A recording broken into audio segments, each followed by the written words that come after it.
National Weather Service in Nashville has issued a severe thunderstorm warning for northwestern Lewis County in Middle Tennessee, southwestern Dixon County in Middle Tennessee, eastern Perry County in Middle Tennessee, eastern Humphreys County in Middle Tennessee, Hickman County in Middle Tennessee, until 12:30 p.m. Central Daylight Time. At 11:52 a.m. Central Daylight Time, severe thunderstorms were located along a line extending from Waverly to 13 miles west of Centerville to 7 miles south of Linden, moving northeast at 45 miles per hour. Hazard, 60 miles per hour wind gusts and quarter-size hail. Source, radar indicated. Impact, hail damage to vehicles is expected. Expect wind damage to roofs, siding, and trees.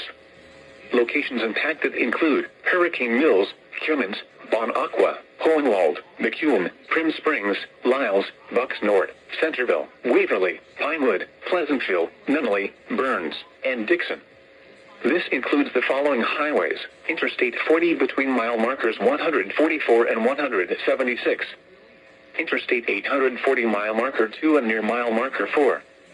For your protection, move to an interior room on the lowest floor of a building.